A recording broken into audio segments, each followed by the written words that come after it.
சோழதேசம். தஞ்சை பெரிய கோவில். ப்ரோ ஒரு ஹிஸ்ட்ரி இருக்கு ப்ரோ.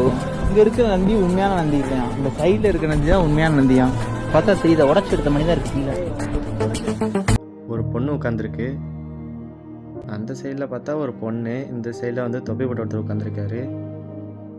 டபுள் கல்வெட்டில் என்ன நடக்குது? இது என் ஃப்ரெண்ட்ஸ்டே கேட்டதுக்கு இந்த கோவிலை கட்டின கொத்தனாரோட பொண்ணுன்னு சொல்கிறானுங்க. ஈஸ்வர கடவுள் இங்க வந்தாரா?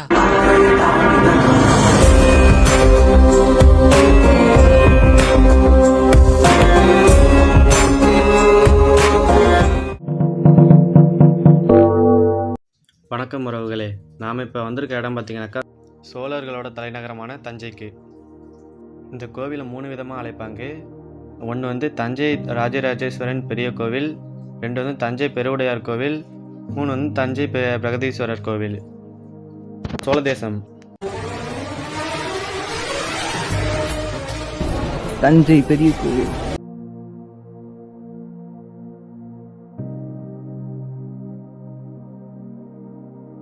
இங்கே இருக்கிற சிவனுக்கும் நந்திக்கும் இருக்கிற தூரம் வந்து 247 அடி.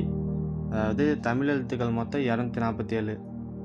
அதை கணக்கு பண்ணி அமைச்சிருக்காங்க. இந்த கலசத்தை வந்து 80 டன் கொண்ட ஒரே கல்லால் வந்து செதுக்கியிருக்காங்க. இந்த கோபுரத்தோட உயரம் 216 அடி. அதாவது தமிழ் உயிர்மை எழுத்துக்கள் வந்து மொத்தம் 216. இதோட நுழைவு வாயில் வந்து 90 அடி உயரம். இதை வந்து நிழல் சாயா கோபுரம்னு சொல்லுவாங்க. இந்த நந்தியோட ஹைட்டு பார்த்திங்கன்னா 13.5 ஃபீட்டு.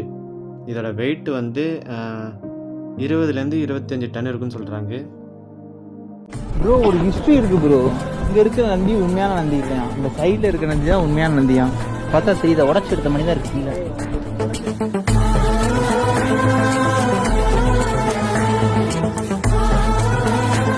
இதோட ஹிஸ்ட்ரி என்னன்னு தெரியல. நம்ம வீடியோ புதுசாக பார்க்குறவங்க மறக்காமல் சப்ஸ்கிரைப் பண்ணி பெல் ஐக்கான் ஆலில் போட்டுக்கோங்க. அப்போ தான் நம்புகிற வீடியோ உங்களுக்கு உடனுக்குடன் நோட்டிஃபிகேஷன் வரும். இங்கே இருக்கிற சிவலிங்கம் பீடத்தோட உயரம் பார்த்திங்கன்னா 18 அடி. தமிழ் எழுத்துக்கள் தமிழ் மெய்யெழுத்துக்கள் 18. ராஜராஜ சோழனுக்கு தமிழ்னா உயிர் போல, அதான் தமிழ் எழுத்துக்களை வச்சு இந்த கோவிலை கட்டியிருக்காரு. இந்த கோவிலை கட்ட ஆரம்பித்த வருஷம் பார்த்திங்கன்னா வந்து 1985 ஆரம்பித்து 1010 வந்து இதை கட்டி முடிச்சிருக்காங்க. இந்த கோவிலில் வந்து 15 தலங்களை வந்து அமைச்சிருக்காங்க. நண்பர் ஒருத்தர் இதை சொல்லியிருந்தார். ஒரு பொண்ணு உட்காந்துருக்கு. அதுக்கு என்ன அர்த்தம் தெரியல. உங்களுக்கு தெரிஞ்ச கமெண்ட்டில் சொல்லுங்கள்.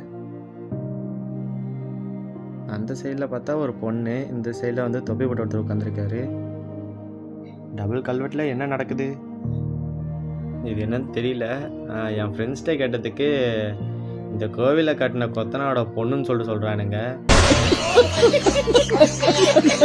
உங்களுக்கு தெரிஞ்ச கமெண்ட்டில் சொல்லுங்கள். ஈஸ்வர கடவுள் இங்க வந்தாரா?